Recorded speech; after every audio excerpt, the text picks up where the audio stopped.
মাসউদ, আমরা জানি কোরআন তো পরিবর্তন হবে না। তাহলে মানুষের চাহিদা, যুগের পরিবর্তন হবে, সময়ের পরিবর্তন, শতাব্দীর পরিবর্তন, কালের পরিবর্তন হবে। এই পুরান কোরআন মানুষের নতুন সমস্যার সমাধান কি করে করে দেবে? আল্লাহু আকবার। আব্দুল্লাহ ইবনে মাসউদ বললেন, শোনো, লৌহে মাহফুজ থেকে যেমন কোরআন আসলো ওই কোরআন তেমন থাকবে, কোরআন পরিবর্তন হবে না। কিন্তু প্রত্যেক যুগ নতুন করে কোরআন নতুন করে ধরা দেবে। আল কোরআনু ইউফাসসিরুহুজ জামান, আল কোরআনু ইউফাসসিরুহুজ জামান। শোনো, যুগের পরিবর্তন হবে, কোরআন পরিবর্তন হবে না। প্রত্যেক যুগ বলবে আমার কথা কোরআন শরীফের মধ্যে আছে। এটাই হলো কোরআনের চিরন্তন মুজিজা। আল্লাহু আকবার। এটাই হলো কোরআনের চিরন্তন মুজিজা। কোরআন পাল্টাবে না, যুগ পাল্টাবে, এমনকি বিজ্ঞান পাল্টাবে। দেখুন, আগেকার দিনে কথা ছিল গ্রহ 5টা, তারপরে হলো 7টা, তারপরে 9টা, তারপরে 11টা, এখন 13টা, আবার কোন দিন জানো শুনি গ্রহ 17টা। পাল্টাচ্ছে, কিন্তু কোরআন তার কোনো কথা পাল্টায়নি, কিয়ামত পর্যন্ত পাল্টাবে না। কিন্তু প্রত্যেক যুগের কথা কোরআন শরীফের ভিতরে থাকবে। এটাই হলো কোরআনের মুজিজা, ইউনিভার্সাল এই হোলি বুক। এটা যুগ যা বলবে কোরআন, কোরআন সে কথাটাই, কোরআনের মধ্যেই সে কথাটা থাকবে। আমাদের একটা সমস্যা হলো, আমরা কোরআনকে গতানুগতিক একটি ধর্মীয় কিতাব মনে করেছি, গতানুগতিক প্রচলিত একটি কিতাব মনে করেছি। এই জন্য কোরআনের যথার্থ মূল্যায়ন, মূল্য আমরা দিতে পারি না।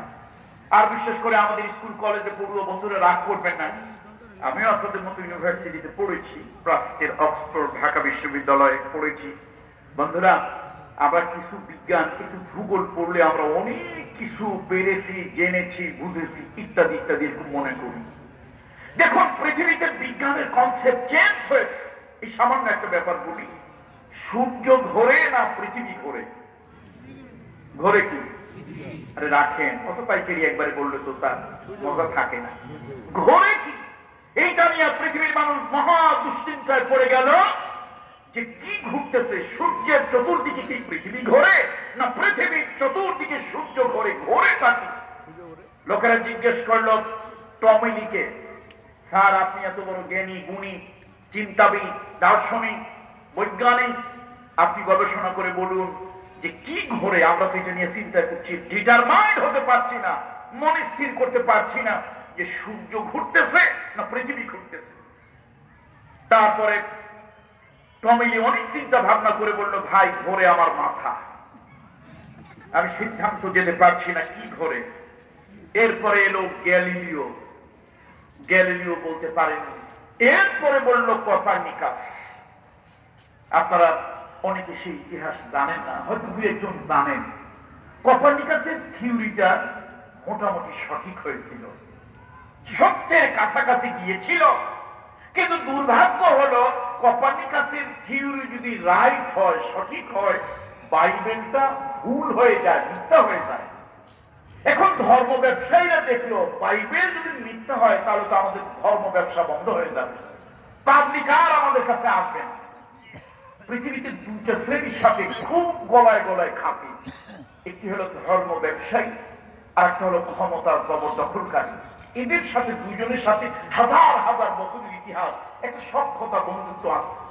এই ধর্ম ব্যবসায়ীরা গিয়ে বললো কোপারনিকাস যে থিওরি দিয়েছে, ওর থিওরি যদি রাইট হয় তাহলে তো আমাদের বাইবেল মিথ্যা হয়ে যায়, আর ধর্মকর্ম চলবে না, লোকজন আমাদের দিকে আসবে না। শোনো, তোমাদেরকে আমরা বৈধতা দেব, তোমাদের পক্ষে আমরা অনেক গুণকীর্তন করব, তোমরা আরো দীর্ঘ ক্ষমতায় থাকবে, আমাদের জন্য ছোট্ট একটা আইন তোমরা পার্লামেন্টে এনে দাও।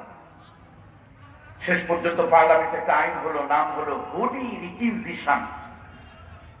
এই হোলি রিকিউজিশন আইন পাস করা হলো। সেই আইনের দোহাই দিয়ে কোপারনিকাসের থিওরি, থিসিস বাজেয়াপ্ত করা হলো। বড় বড় শহরে তার এই হাতের মধ্যে প্যারা গেড়ে বড় বড় শহরে নিয়ে তাকে ঘুরানো হলো আর পিটানো হলো। আমরা গোপালগঞ্জ মাদারীপুর অঞ্চলের মানুষ, আমাদের অঞ্চলে একটা আঞ্চলিক কথা আছে, মাইরে ভূতেও ডরায়। এটা আঞ্চলিক কথা।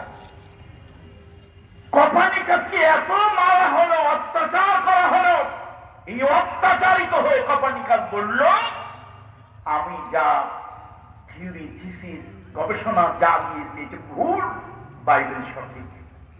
এটা বাইরের কারণে বলল। এর কিছুদিন পরে এলো স্যার আইজ্যাক নিউটন। তাকে জিজ্ঞেস করা হলো, স্যার লোকেরা কেউ বলে সূর্য ঘোরে, কেউ বলে পৃথিবী ঘোরে, আসলে ঘোরে কি? এটা নিয়ে তো আমরা বড় দুশ্চিন্তায় আছি। স্যার আইজ্যাক নিউটন অনেক চিন্তা ভাবনা গবেষণা করে বললেন, দেখো কপার্নিকাসের কথা সঠিক, তবে তার সাথে একটু যোগ করতে চাই আমি। আসলে মহাশূন্যের ভিতরে যা কিছু সৃষ্টিকর্তা রেখেছেন, চাঁদ, সূর্য, গ্রহ, নক্ষত্র, মিল্কি ওয়ে, গ্যালাক্সি, সব পৃথিবী সব নিজ নিজ কক্ষপথে ঘুরে বেড়াচ্ছে। তাহলে এই যে কপার্নিকাস থেকে শুরু করে স্যার আইজ্যাক নিউটন পর্যন্ত প্রায় 400 বছর পার হয়েছে পৃথিবীতে।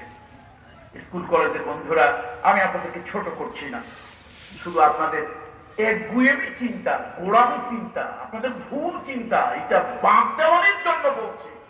পৃথিবীতে বিজ্ঞান কোন বিষয় ডিটারমাইন্ড হতে, সিদ্ধান্তে উপনীত হতে বিজ্ঞানের 400 বছর পার হয়েছে, অথচ আমার নবী ইল্লিটারেট উম্মি।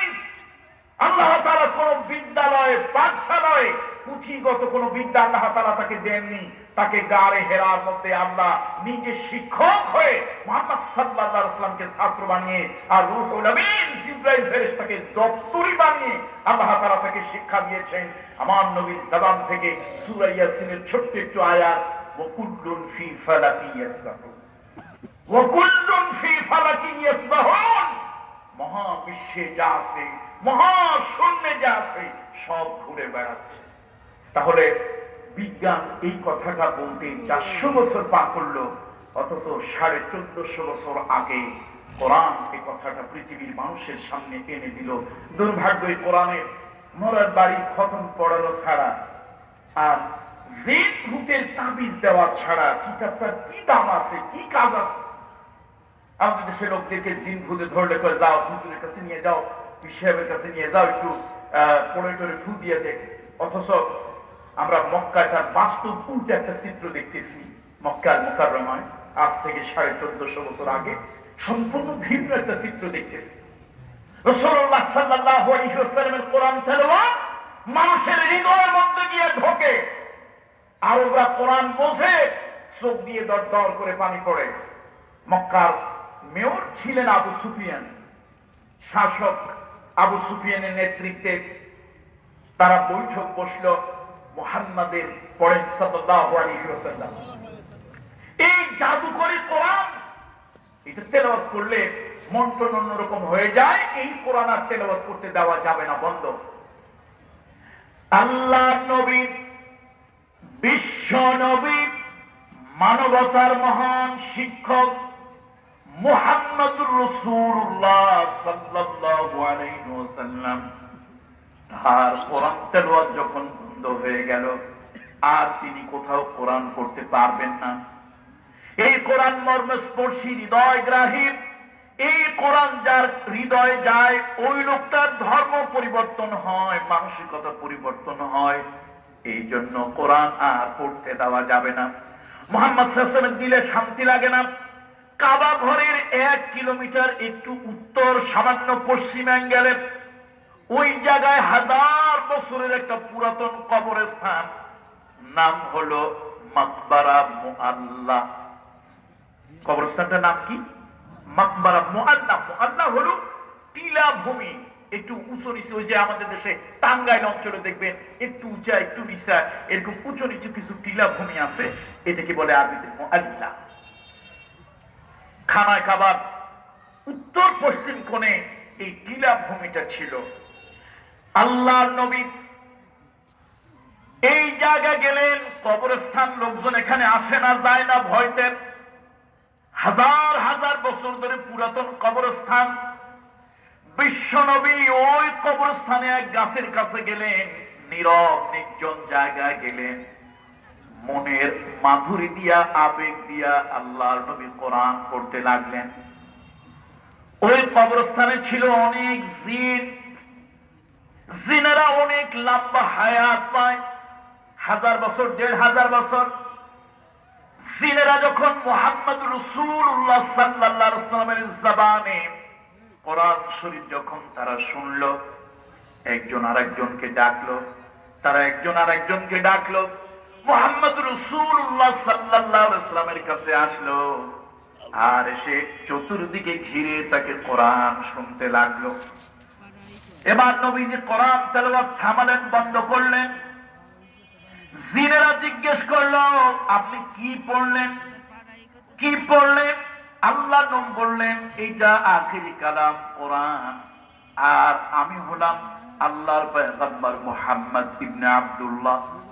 এবার জিনেরা একজন আরেকজনের মুখের দিকে তাকাতে লাগলো, আর বলল, কেউ বলল আমি তো দাউদের জবানে আসমানি কিতাব শুনেছি, কেউ বলল আমি মুসার জবানে আসমানি কিতাব শুনেছি, কেউ বলল আমি ঈসা পয়গম্বরের জবানে আসমানি কিতাব শুনেছি, কিন্তু এত মধুর, এত হৃদয়গ্রাহী বাণী কখনো শুনি নাই। কোরআন তার জবাব দেয়, ইন্না সামি'না কুরআনান আজাবা, ইন্না সামি'না কুরআনান আজাবা। কি এক বিস্ময়কর কোরআন শুনলাম, কি এক মনোমুগ্ধকর কোরআন আমরা শুনলাম। এই কোরআন শুনে তারা রাসূলুল্লাহর কাছে হাত রেখে তারা পড়ে নিল কালেমা তাইয়্যিবা লা ইলাহা ইল্লাল্লাহু মুহাম্মাদুর রাসূলুল্লাহ সাল্লাল্লাহু আলাইহি ওয়াসাল্লাম। তাহলে কোরআন জিন ভূত তাড়ানোর জন্য পৃথিবীতে আসে নাই, বরং জিন ভূতদেরকেও আকৃষ্ট করার জন্যই কোরআন এসেছে। আরে কোরআনটার সাথে কি ব্যবহার আমাদের করা দরকার ছিল, আর আমরা করছি কি? যা হোক, কত নম্বর সূরা? 42 নম্বর সূরা থেকে কিছু তেলাওয়াত করেছি। আপনারা ভাববেন না যে আধা ঘন্টা 1 ঘন্টায় কথা শেষ হয়ে যাবে। কোরআনের মুজিজা হলো কোরআনের কথা শুরু হয় কিন্তু শেষ করা যায় না। আল্লাহু আকবার বলুন। শুরু হয় কিন্তু শেষ করা যায় না।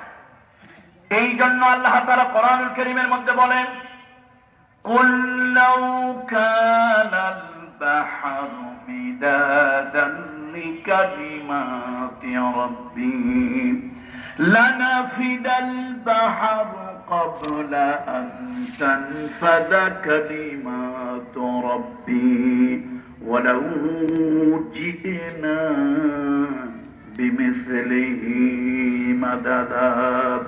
হে নবী, আপনি বলে দেন, সমুদ্রের পানি দিয়ে যদি তোমরা কালি বানাও, গাছপালা বৃক্ষ তরুলতা কেটে যদি কলম বানাও, দুনিয়ার মানুষ এবং জিন সম্প্রদায় যদি লেখক হয়ে যাও, হাযা কালামুল্লাহ, তোমার রবের এই কালাম থেকে যদি ব্যাখ্যা বিশ্লেষণ তাফসীর যদি করো, তাফসীর যদি লেখো, সমুদ্রের পানি দিয়ে বানানো কালিগুলি ফুরিয়ে যাবে, গাছপালা বৃক্ষ তরুলতা বানানো দিয়ে বানানো কলমগুলি ক্ষয় হয়ে যাবে, মানুষ এবং জিন জাতির হায়াতির জিন্দেগি ফুরিয়ে যাবে বটে, তারপরও তোমার প্রভুর এই কালামুল্লাহর কথা লেখা শেষ হবে না।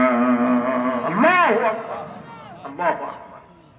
সমুদ্রে শিখি যাইতাই যাতা কথা, কত পানি সমুদ্রে, আল্লাহু আকবার, সেগুলো কালি হলেও কোরআনুল কারীমের কথা শেষ করা যাবে না।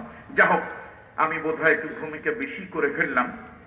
42 নম্বর সূরা আশ-শুরা, এখান থেকে আমি তেলাওয়াত করেছি। তার উদ্দেশ্য হলো যে এই যে বিশ্বব্যাপী একটি মহামারী, একটি প্যান্ডামিক, একটি ডিজাস্টার, একটি দুর্যোগ এই পৃথিবীতে চলতেছে। পৃথিবীতে কেন দুর্যোগ আসে, কি হিসাবে দুর্যোগ আসে?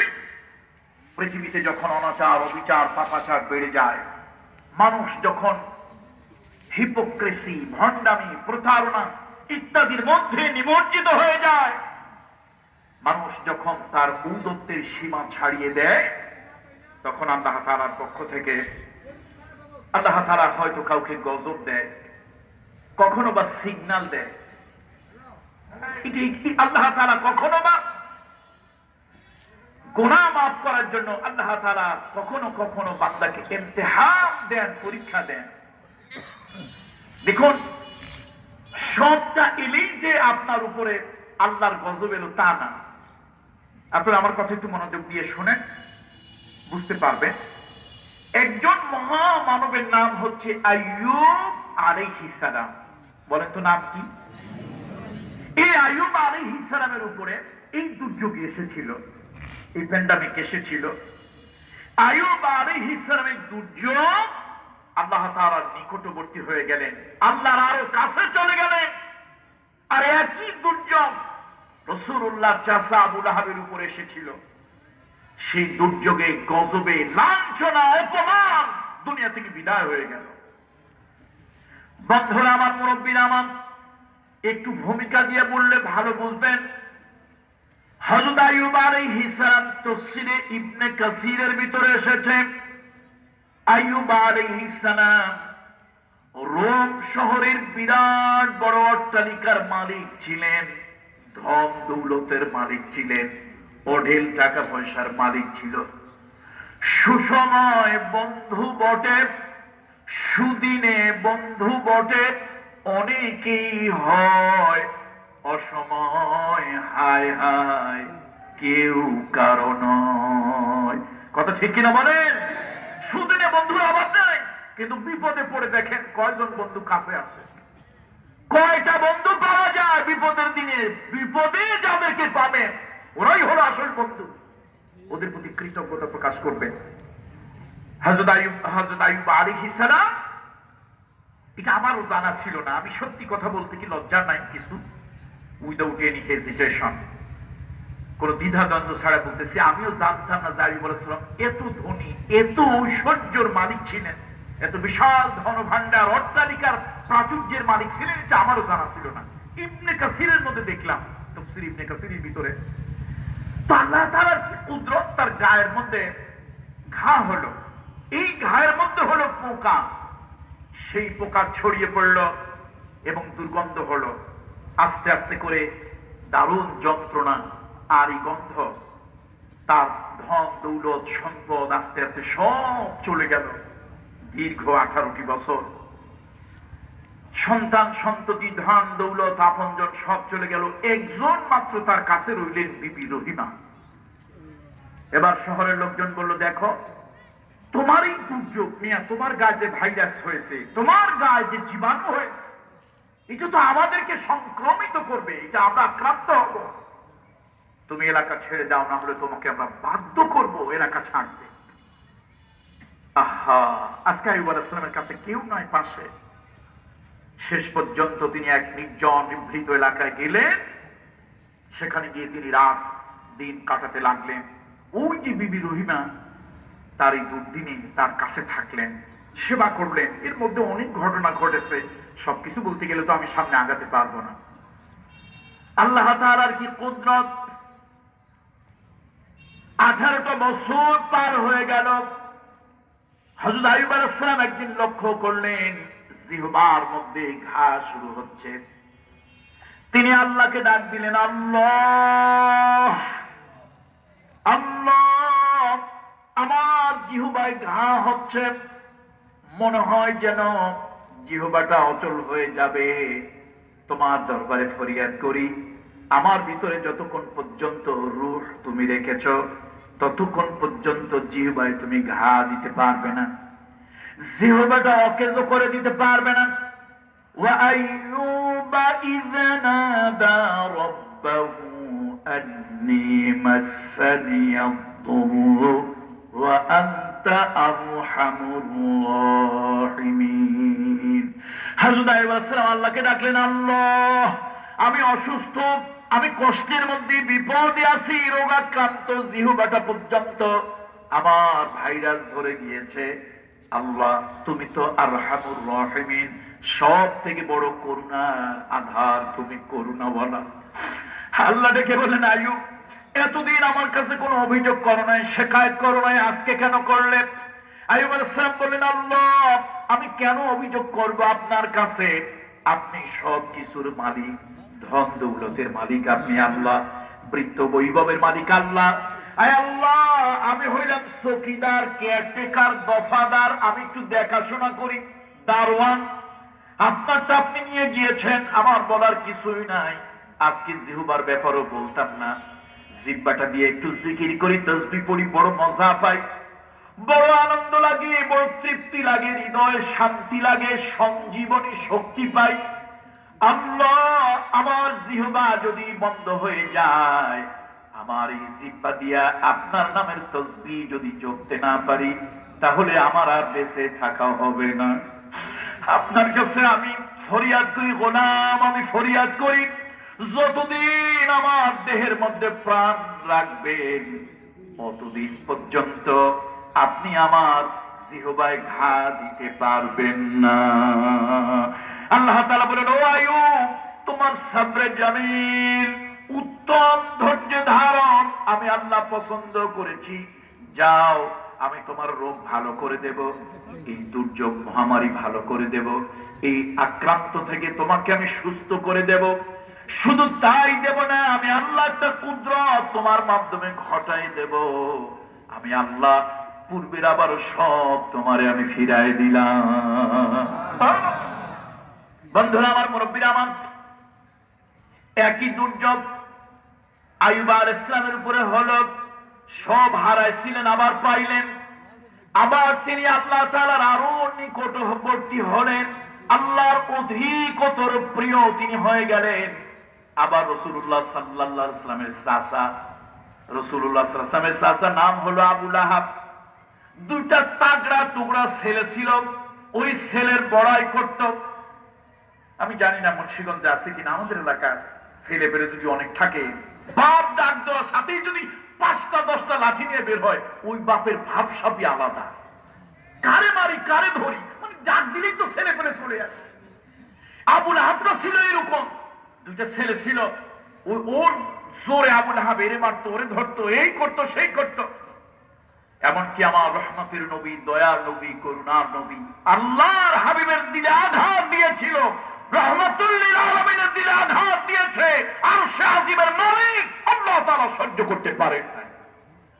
তার দুই ছেলের মৃত্যু হলো বড় করুণ মৃত্যু, জিল্লতির মৃত্যু, অপমান অসম্মানের মৃত্যু। এবার আবুল আহাবের পালা। আবুল আহাবের গায়ের মধ্যে এরকম পোকা হলো, ভাইরাস ধরলো, গোটা গা ছড়িয়ে পড়লো, গোটা দেহে, অসুস্থ, আক্রান্ত। এই আক্রান্ত, এইটা রোগের এই অবস্থা দেখে কাছে কেউ যায় না, কেউ যায় না। এমনকি কবে কখন মারা গেছে তাও কেউ জানে না, কেউ একটু জিব্বায় পানি দেওয়ার জন্য যায় না।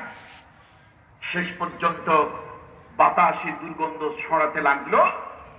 মক্কার অন্যান্য গোত্রের লোকেরা ধরলো, রাসূলুল্লাহ সাল্লাল্লাহু আলাইহি ওয়াসাল্লামের বংশ ছিল আব্দে মানাফ, কুরাইশ বংশ, তবে গোত্রটা ছিল আব্দে মানাফ।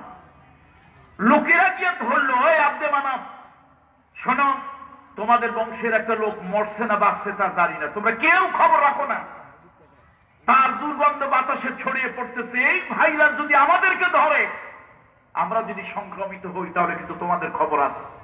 এদের তাড়াতাড়ি কি করার করো, এদের যা করার করো, দরকার হলে পুরো মারো, আমরা তার জন্য আমরা আক্রান্ত হতে পারি না। যদি তোমরা না করো, তাহলে ব্যবস্থা আমরা নেব, তোমাদের সাথে সালাম কালাম তোয়াম সব বন্ধ।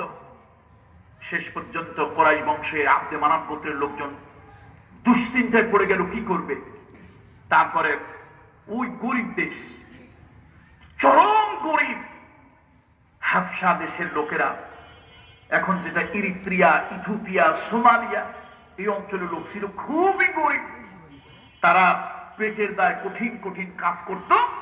এই হাবশি দেশের কিছু লোকদেরকে, কালো কালো লোকদেরকে বলা হলো, দেখো আমাদের একটা লোক সম্ভবত মরে ঘরে পড়ে আছে, এই লোকটারে তোমরা একটু মাটি দেওয়ার ব্যবস্থা করো। গরিব মানুষ বললো, ভাই আমরা পেটের দায় কঠিন কাজ করি, কিন্তু জীবনের মায়া আমাদেরও তো আছে। কি গরিব মানুষের জীবনের মায়া নাই? জীবনের মায়া তো আমাদেরও আছে, আমরা এটা পারবো না। শেষে কুরাইশ বংশে আব্দে মানাফ গোত্রের লোকেরা অনেক অনুনয় বিনয় ধরাধরির পর তারা রাজি হলো যে এই লোকটা যদি মরে গিয়ে থাকে আমরা মাটি দেব, না হলে মাটি চাপা দিয়ে দেবো, বাঁচুক আর মরুক, কিন্তু শর্ত হলো একটা, হাত দিয়ে ধরে দিতে পারবো না। কি দিয়ে পারবো না বলেন তো? হাত দিয়ে ধরে দিতে পারবো না, হাত দিয়ে আমাদের পক্ষে দেওয়া সম্ভব নয়।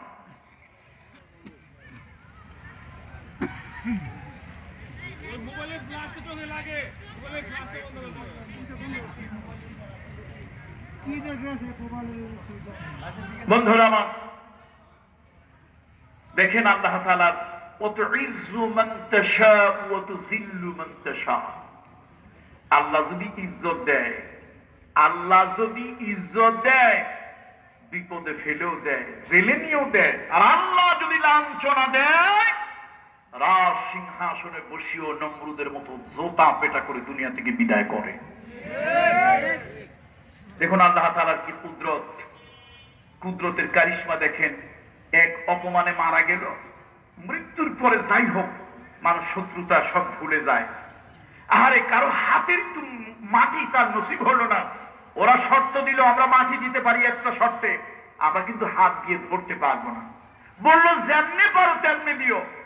শেষ পর্যন্ত গাইতি, খন্তা, কুড়াল, সাপল দিয়ে পাহাড়িয়া জমি খোঁড়া হলো এবং বড় ডাল ভেঙে ওই ডাল দিয়ে খোসায় খোসায় আবুল হাবরে ওর মধ্যে ফেললো, বালু টালু পাথর দিয়ে তার উপরে পা দিয়ে চাপা দিল। ফি নারে জাহান্নামা খালিদিনা ফিহা আবাদা। দেখেন এক সেম বিপদ কার উপরে আসছিল? আইয়ুব আলাইহিস সালাম। আল্লাহর নৈকট্য তিনি অর্জন করলেন, আরো আল্লাহর প্রিয় হলেন, আস্থাভাজন হলেন। আর একই বিপদ আবুল আহাবের উপরে এলো। দুনিয়ায় বেঁচে থাকতো বেইজ্জত, জিল্লত, মরে যাওয়ার পরও কি হয়েছে? বেইজ্জত হয়েছে। এই জন্য বিশ্বব্যাপী করোনা দুর্যোগ চলছে। আসুন কোরআনুল কারীম, ওই যে আব্দুল্লাহ ইবনে মাসউদ, ওলামারা জানেন, আপনারা এটা বুঝবেন না, আলেমরা বুঝবে। তাফসীর বিল্লাহ, মন গড়া কোন কোরআনের ব্যাখ্যা যদি কেউ করে, সেজন্য তার ঠিকানা আল্লাহর জাহান্নাম বানিয়ে নেয়। এই জন্য আর যাই হোক, কোরআনের কোন ব্যাখ্যা মন গড়া করা যাবে না। কোরআনের কোন ব্যাখ্যা তাফসীর নিজের মন যেভাবে চায়, বুদ্ধি যেভাবে হয় ওইভাবে করা যাবে না, বরং এর পিছনে দলিল থাকতে হবে। তাফসীরুল কোরআন বিল কোরআন, তাফসীরুল কোরআন বিল হাদিস, এটা দিয়ে করতে হবে। তো আসুন আমরা আব্দুল্লাহ ইবনে মাসউদের কথায় চলে যাই। আব্দুল্লাহ ইবনে মাসউদ বলেছিলেন, জমানা পাল্টাবে, কোরআন কি পাল্টাবে? আল্লাহ আল্লাহ আল্লাহ। দেখেন না, আমাদের জাতীয় সংবিধান, জাতির অত্যন্ত সম্মানের পবিত্র সংবিধান, এই সংবিধানটা এই পর্যন্ত 17 বার অ্যামেন্ডমেন্ট হয়েছে। আপনাদের এই সিরাজদি খান থানায় একটা স্বাস্থ্য কমপ্লেক্স আছে না, সরকারি হাসপাতাল আছে না, ওর মধ্যে একটা জায়গা আছে যেখানে কাটা হয়, ছেঁড়া হয়, ফাড়া হয়। ওটাকে কি বলেন আপনারা? অপারেশন থিয়েটার, ওটি। এই ওটির মধ্যে অপারেশন থিয়েটারে যদি একটা লোকের নিয়ে 17 বার কাটা ছেঁড়া করা হয়, তার থাকে কি? একবার নাক কাটছে, একবার হাত কাটছে, একবার চোখ কাটছে, একবার পাও কাটছে, এরকম যদি 17 বার কাটে, তার কি কিছু থাকে? আমার জাতীয় সংসদে এই সংবিধানের অপারেশন হয়েছে 17 বার। কিন্তু আল্লাহ তাআলা মানব মণ্ডলীর জন্য একটা কনস্টিটিউশন, একটা সংবিধান দিয়েছে। এটা আজ পর্যন্ত একটা হরফ কোন পরিবর্তন হয়নি, আর কিয়ামত পর্যন্ত হবেও না। তবে আব্দুল্লাহ ইবনে মাসউদ রাসূলুল্লাহ সাল্লাল্লাহু আলাইহি ওয়াসাল্লামের সবথেকে জ্ঞানী, বুদ্ধিমান, বুদ্ধিজীবী সাহাবী বলেছেন, যুগ কোরআনের ব্যাখ্যা করে দেবে। তাহলে আমার যুগের জন্য কোরআন কি ব্যাখ্যা করতেছে আমি একটু দেখি। বন্ধুরা আমার, মুরব্বিরা আমার, আল্লাহ তাআলা বলেন, وَمِنْ آيَاتِهِ خَلْقُ السَّمَاوَاتِ وَالْأَرْضِ وَمَا بَثَّ فِيهِمَا مِنْ دَابَّةٍ وَهُوَ عَلَى جَمْعِهِمْ إِذَا يَشَاءُ قَدِيرٌ। আল্লাহ তাআলা বলেন, আমি আল্লাহ আছি, আমার কুদরতের নিদর্শন হলো, আমি আল্লাহ তাআলা, আমার কুদরতের নিদর্শন হলো, আমি সৃষ্টি করেছি আসমান, সৃষ্টি করেছি জমিন, আর এই আসমান এবং জমিনের মধ্যে ছড়িয়ে দিয়েছি দাব্বা। কি ছড়িয়ে দিয়েছি বলুন তো একটু? আল্লাহর রাস্তায় আমার সাথে বলুন না সবাই। আপনারা যদি কথা না বলেন তাহলে তো আমি বুঝবো আমার উপর রাগ করছেন, বোধহয় আলোচনা করা দরকার নাই, নাকি? ভদ্র ভাষায় আপনারা বলতেছেন আর আলোচনা দরকার নাই। কথা তো বলতে হবে, এটা কোরআনের ক্লাস। যদি ছাত্ররা রিপ্লে না দেয় তাহলে শিক্ষক বুঝবে কথা তো ছাত্র বুঝতেছে না। আর আপনাদেরকে ছাত্র বানিয়ে আমি বেয়াদব উস্তাদ হব, এরকম বেয়াদব বেউকুফ আমি নই। আপনারা ছাত্র, আমিও ছাত্র, অল আর স্টুডেন্টস। শিক্ষক হলো কোরআন। বলেন আল্লাহু আকবার, বলেন আল্লাহু আকবার। কোরআনের ছাত্র হতে কারো কি কোনো আপত্তি আছে? কোরআনের ছাত্র আমরা সকলে। আজকের এটা একটা মোবাইল মাদ্রাসা। 1 ঘন্টা 1.5 ঘন্টার জন্য একটা কোরআনের ক্লাস হচ্ছে। আমাদেরকে কোরআন কি শোনাচ্ছে শুনুন। কোরআন বলছে শোনো, আল্লাহ তাআলার কুদরত। আল্লাহ আছে না নাই? দেখছেননি কখনো? তো বুঝলেন কেমনে আল্লাহ আছে? এরকম বিশ্বাস তো অনেকেই। আপনারা বিশ্বাস ও বিশ্বাস তো কাবু করে ফেলবে। আমার দেশে কিছু নাস্তিক আছে, আমার দেশে কিছু নাস্তিক আছে, যেই নাস্তিকেরা বলে unseen is nothing, there is no god. যা দেখি না, তা বিশ্বাস করি না, স্রষ্টা সৃষ্টিকর্তা বলে কিছুই নাই। মুসলমান, শুধু তাই নয়, আপনার সন্তানগুলোরে নাস্তিক বানানোর জন্য প্রক্রিয়া শুরু হয়ে গেছে, অলরেডি শুরু হয়ে গেছে।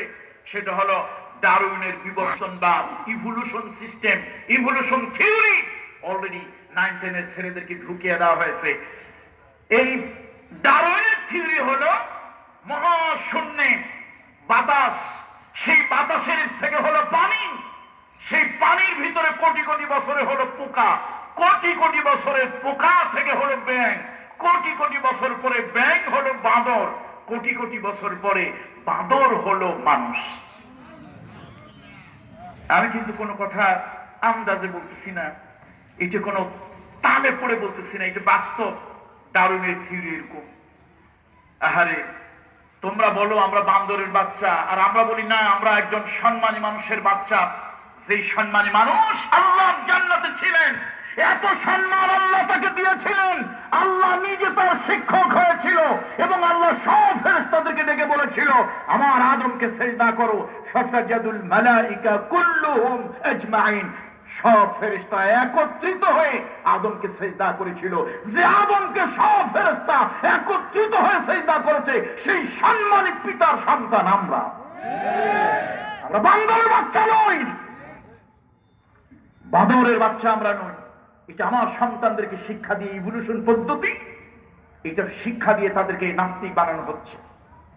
বন্ধুরা, আমার বলতেছিলাম, আমার দেশের কিছু তথাকথিত শিক্ষিত লোকেরা কয় যা দেখি না তা বিশ্বাস করি না। আচ্ছা, আপনাদের কাছে আমার একটা প্রশ্ন, এই যে জাম্পার, মাফলার, সোয়েটার, চাদর আপনারা পরছেন কেন? শীত দেখান আমাকে, শীত দেখান তো। শীত দেখানো যায় না, অনুভব করা যায়। তাহলে কোন পাগল যদি বলে তা দেখি না তা বিশ্বাস করি না, তাহলে আপনারা কি তাকে সুস্থ বলবেন না অসুস্থ বলবেন?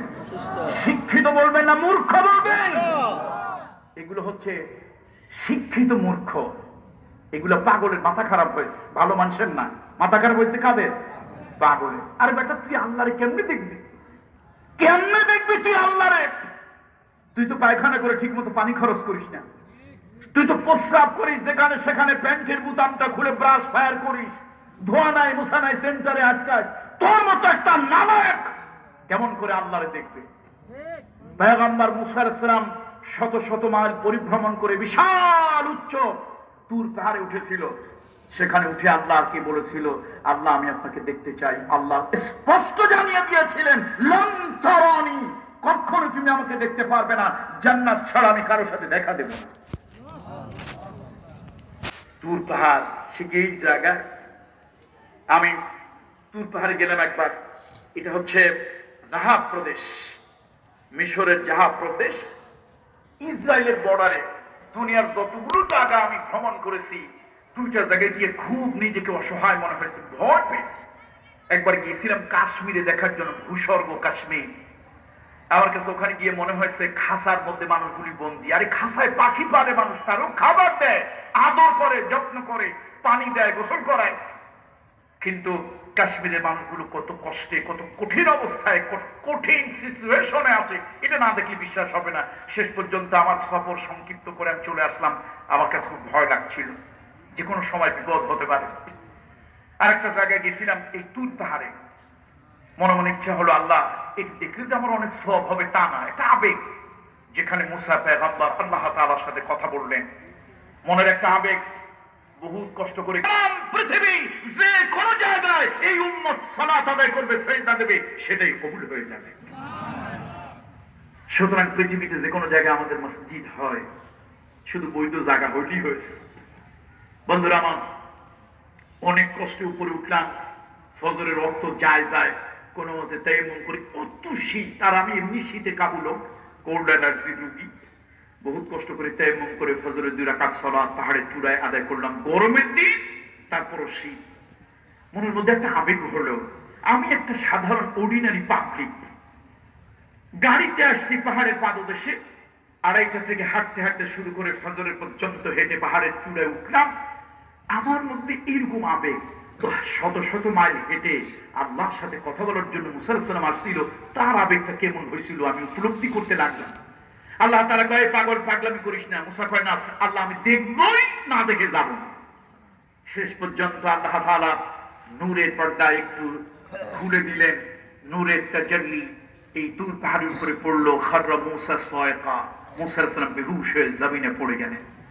পয়গম্বর মুসা, উলুল আযম পয়গম্বর, শোনেন, ভালো করে শোনেন, কান খুলে শোনেন, কোরআন শরীফের ভিতরে সবথেকে বেশি নাম যার এসেছে তিনি হলেন পয়গম্বর মুসা আলাইহিস সালাম। আল্লাহু আকবার বলুন। পয়গম্বর মুসা আলাইহিস সালাম কোরআনের মধ্যে সবথেকে বেশি নাম এসেছে। আল্লাহ পয়গম্বর মুসা আলাইহিস সালাম আল্লাহ তাআলাকে দেখতে পারেন না, আল্লাহ বলেছে দুনিয়া দেখা যাবে না। আর তুই বেটা একটা বদমাশ, তুই পায়খানা করে ঠিক মতো পানি খরচ করিস না, প্রস্রাব করে পানি নিস না, তোর মতো একটা পাপিষ্ঠ, তোর মতো একটা মদখোর, তোর মতো একটা জিনাকার, তুই কেমন করে বলিস তা দেখি না তা বিশ্বাস করি না, আল্লাহ দেখি না তাই আল্লাহ বিশ্বাস করি না। পাগল ছাগলের কথা কাকে বলে? আল্লাহ আছে না নাই? বুঝলাম কেমনে? না, এই কথা বললে আমি মানব না। বিশ্বাস তো পড়ে, আল্লাহ আছে যে বাস্তব উপলব্ধি করা যায়। বন্ধুরা আমার, ফুলের দিকে যদি তাকাই, গোলাপ, চামেলি, জুই, জবা, রজনীগন্ধা ফুলের দিকে যদি তাকাই, এক একটা ফুলের সৌন্দর্য এক এক রকম, এক একটা ফুলের সুঘ্রাণ এক এক রকম। যদি ন্যাচারালি এমনি এমনি যদি এই ফুলগুলি সৃষ্টি হতো, সব ফুল দেখতে একরকম হতো, সব ফুলের সুবাস একরকম হতো, একই রকম হতো।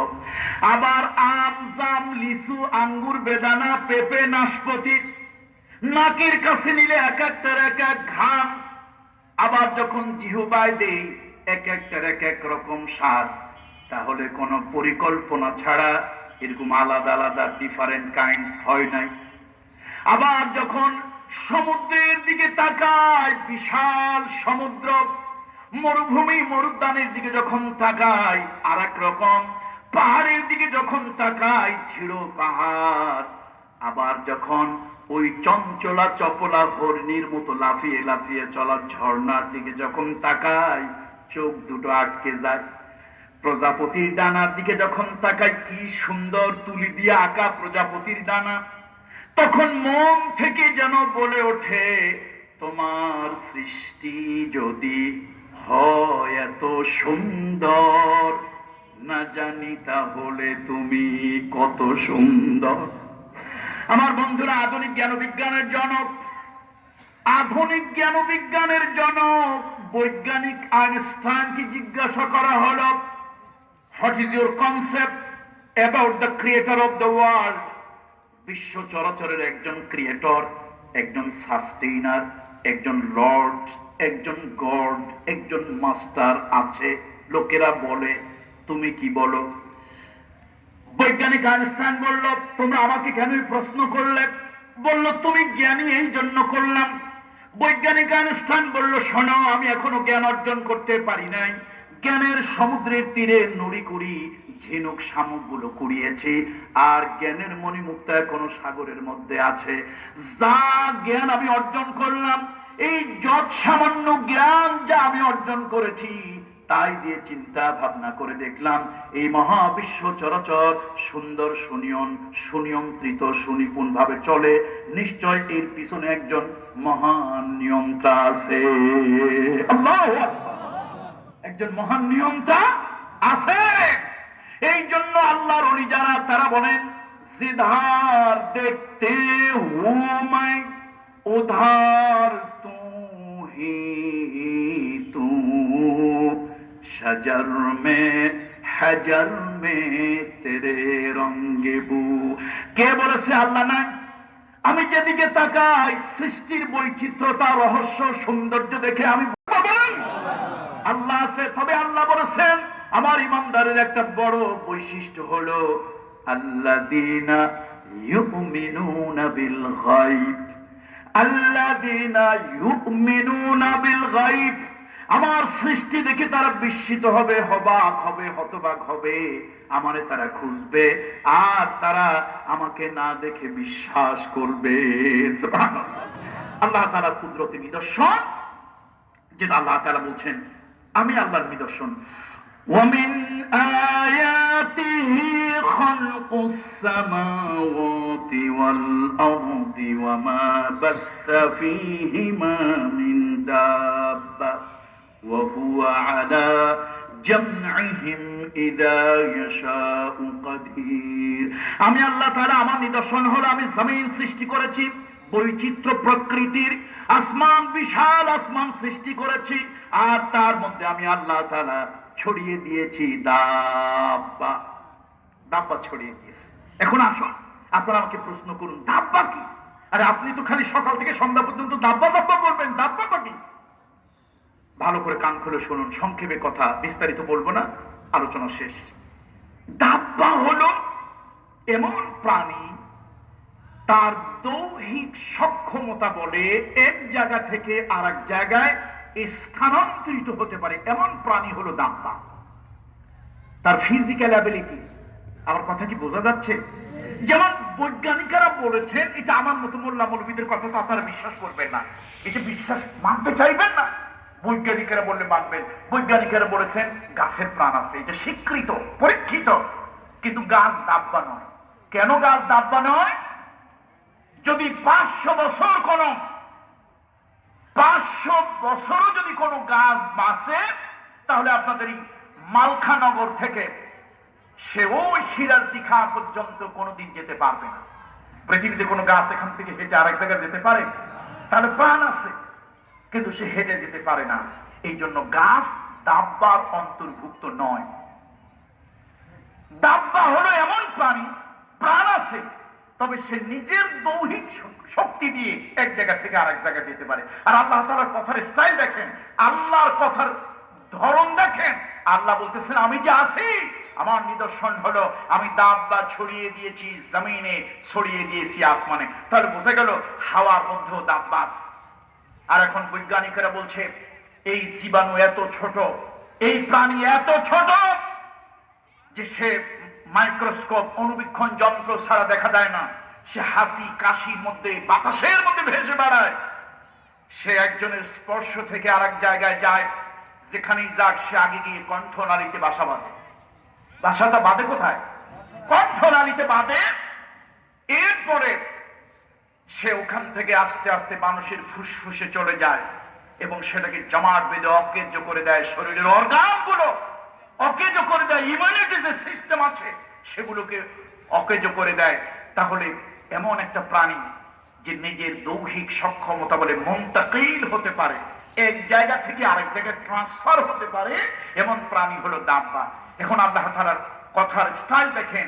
আল্লাহ তাআলা বলছেন শোনো আমি যে আছি আমার কিছু কুদরত কিছু নিদর্শন আমি আল্লাহ তাআলা ছড়িয়ে দিয়েছি যেগুলি দাব্বা যা বিচরণশীল নিজের দৈহিক ক্ষমতা বলে সে এক জায়গা থেকে আরেক জায়গায় ট্রান্সফার করতে পারে এখানে কথা শেষ নয় এরপরে আরো কথা গুরুত্বপূর্ণ এটার দ্বারা আরো আমরা বিস্মিত হচ্ছি আল্লাহর কথা দ্বারা ওয়াহু আলা জামইহিম ইযা ইয়াশাউ কাদির শোনো শুধু ছড়িয়ে দেই নাই তোমরা যখন সীমা লঙ্ঘন করো তোমরা যখন পাপাচারে অনাচারে ডুবে যাও আমি আল্লাহ তাআলা যখন চাই ওয়াহু আলা জামইহিম ইযা ইয়াশাউ কাদির আমি আল্লাহ তাআলা ওই দাব্বাগুলোকে যখন তখন যেখানে ইচ্ছা জমা করি আর জমা করে আমি তোমাদেরকে কি করি ওমা আসাবাকুম মিন মুসিবাতিন ফাবিমা কাসাবাত আইদিকুম শোনো জলে স্থলে যত বিপদ আসে বিপর্যয় আসে দুর্যোগ আসে এগুলি তোমাদের কামাই এগুলি তোমাদের কামাই, ওয়ায়াফু আন কাসীর, তবে অধিকাংশ তোমাদের অপরাধ আমি ক্ষমা করে দিই। আল্লাহু আকবার বলবেন না? বন্ধুরা আমার, মুরব্বীরা আমার, মদিনা মুনাওয়ারার কথা, একদিন আমার রহমতের নবীকে খুঁজে পাওয়া যাচ্ছে না। আল্লাহর নবী কোথায় গেলেন তারে খুঁজে পাওয়া যাচ্ছে না। সাহাবীদের মধ্যে প্রাণ চাঞ্চল্যের ভাব, কার মধ্যে কান্নার রোল। হঠাৎ খোঁজাখুঁজি করতে করতে দেখা গেল নবীজি মদিনা মসজিদে নববী থেকে উত্তর পূর্ব কোন একটি জায়গায় সিজদায় পড়ে আছে। জায়গার নাম হলো আল ইজাবা। জায়গাটার নাম কি? আল ইজাবা, মুস্তাশফা আল আনসারের সামনে। আপনারা যারা হজ করতে গিয়েছেন, উমরায় যারা গিয়েছেন, মুস্তাশফা আল আনসার মদিনার অত্যন্ত কাছে, হারামের হুদুদের মধ্যে। ওই জায়গায় একটা মসজিদ ইজাবা। ওই জায়গা আমার রহমতের নবী, দিনের নবী সিজদায় পড়ে আল্লাহর কাছে কাঁদতেছেন আর বলতেছেন আল্লাহ আল্লাহ। পূর্ববর্তী নবীদের সময় আপনি এমন দুর্যোগ মহামারী পৃথিবীতে দিয়েছেন যে একবারে গোটা জাতি ধ্বংস হয়ে গিয়েছে। আল্লাহ, আমি শেষ নবী, আমার পরে আর নবী নাই, আমার উম্মত শেষ উম্মত, আমার উম্মতের পরে আর কোন উম্মত নাই। রব্বুল আলামিন, আপনার কুদরতি কদমের সামনে সিজদায় পড়ে আমি কাঁদি, আল্লাহ আমার উম্মতের উপরে এমন কোন দুর্যোগ মহামারী আপনি দেবেন না, একবারে যেন গোটা পৃথিবীর উম্মত ধ্বংস হয়ে না যায়। আমার আল্লাহ তাআলা বলেন হাবিব, হাবিবে কিবরিয়াকে আল্লাহকে বললেন হাবিব মাথা উঠান, আপনার এই দোয়া আমি আল্লাহ তাআলা কবুল করে নিলাম। ও আমার হিন্দু ভাই, ও আমার হিন্দু ভাই, বৌদ্ধ খ্রিস্টান ভাই, তোমার সাথে আমার কোনো দুশ্মনী নাই, তুমি আমার ভাই। খবরদার, যদি পারো আমার নবীকে সম্মান করো, ইজ্জত করো, আমার নবীরে বিশ্বাস করো। যদি না পারো অন্তত আমার নবীর বিরুদ্ধে কথা বলিও না। আমার নবীর বিরুদ্ধে তোমার জিহ্বারে তোমার কলমকে ব্যবহার করিও না। কেন? আমার নবী যখন সিজদায় পড়ে কেঁদেছিল, শুধু আমার জন্য দোয়া করেন নাই, আল্লাহ আমার নামাজি উম্মত গুলিরে বাঁচাইও, আমার রোজাদার উম্মত গুলিরে বাঁচাইও। এই কথা একবারও আল্লাহর হাবিব রহমতের নবী বলেন নাই। আমার নবী হলেন ওয়ামা আরসালনাকা ইল্লা রাহমাতাল লিল আলামিন। আমার নবী হলেন রহমতের নবী, সেই জন্য তোমারে বাদ দিয়া দোয়া করেন নাই। ওই দোয়ার মধ্যে তুমিও ছিলা। হিন্দু ভাই, খ্রিস্টান ভাই, বৌদ্ধ ভাই, তুমি আমার নবীর দোয়ার মধ্যে ছিলা। আমার রহমতের নবী সকলের জন্য দোয়া করলেন কিয়ামত পর্যন্ত। আল্লাহ তাআলা আমার উম্মতকে এমন কোন দুর্যোগ, এমন কোন মহামারী তুমি আল্লাহ তাআলা দেবে না যাতে একবারে আমার গোটা উম্মত ধ্বংস হয়ে না যায়। আল্লাহ তাআলা দোয়া কবুল করেছিলেন, এই জন্যই জায়গাটার নাম হলো আল ইজাবা।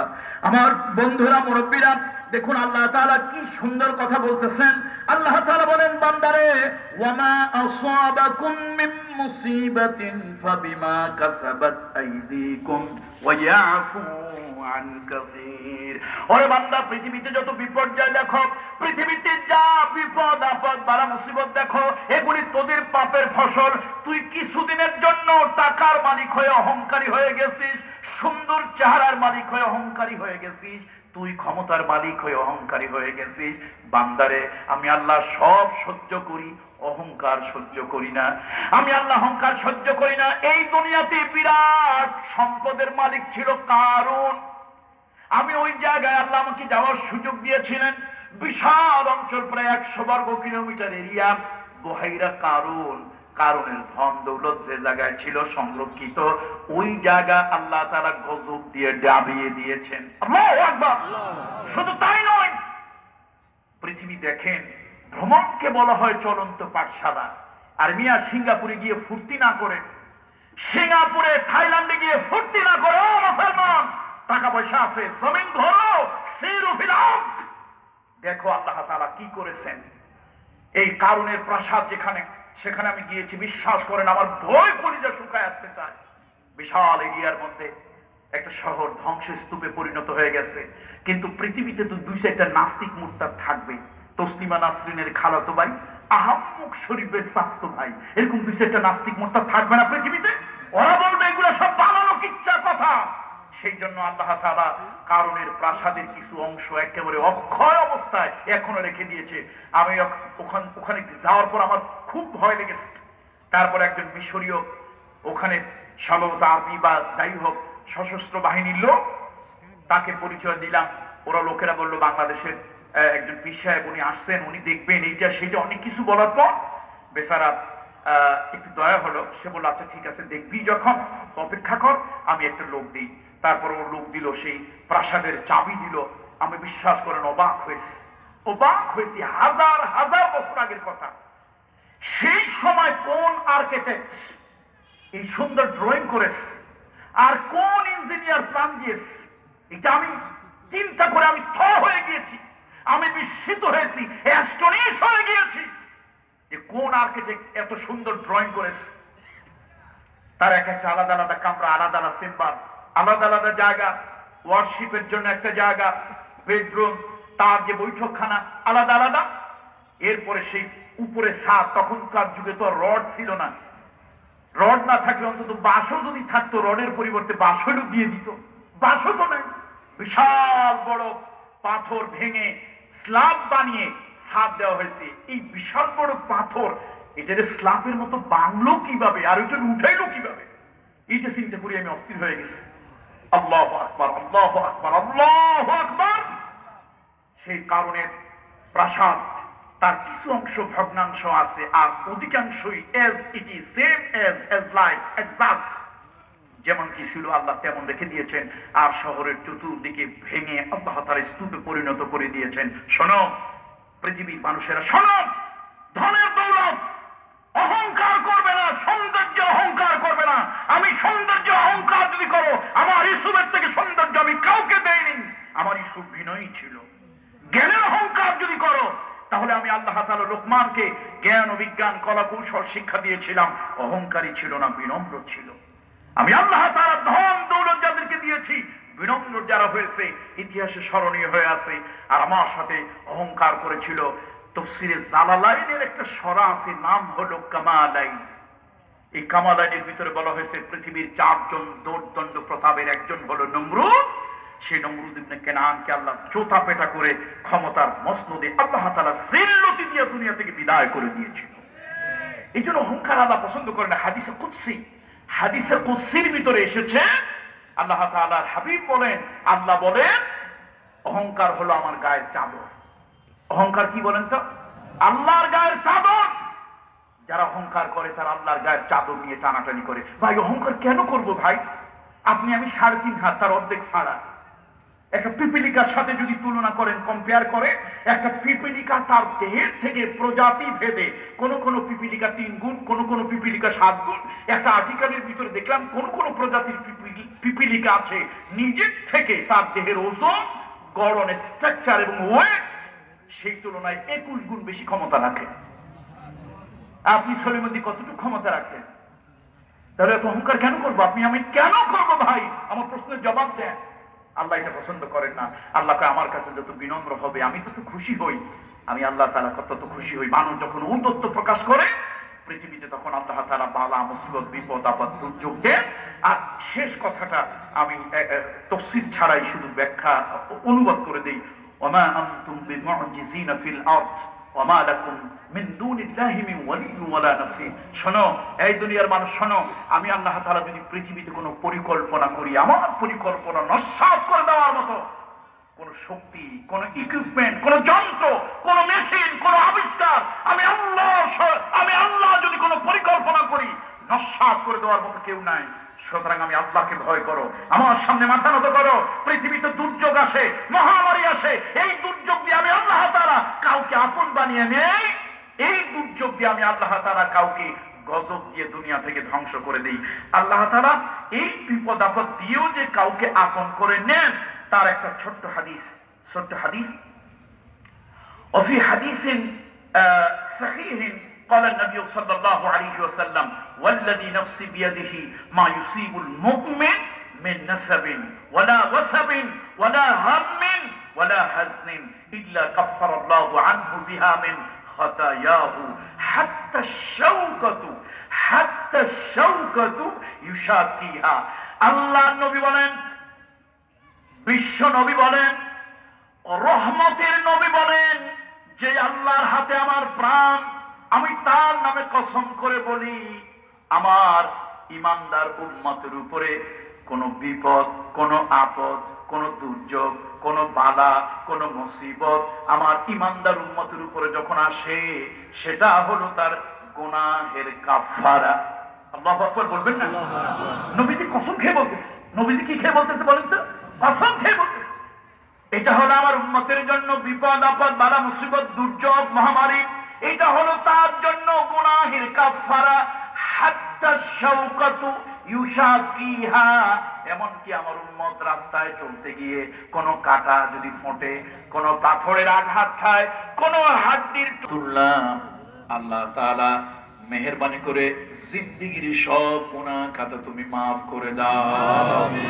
রব্বুল আলামিন এই মাহফিলের আয়োজন যারা করলেন, মাহফিল করার জন্য যারা আসলেন, মাহফিল শোনার জন্য যারা এসেছেন, কিয়ামতের দিন কঠিন মুসিবতের সময় আজকের মাহফিল আমাদের 3 শ্রেণীর লোকের জন্য নাজাতের ওসিলা বানিয়ে দিও রব্বুল আলামিন। আল্লাহ তাআলা, আমরা সারা দুনিয়ার ভিতরে দুর্যোগ মহামারী চলছে। এই করোনা দুর্যোগে কত মানুষ দুনিয়া থেকে বিদায় হয়ে গেল।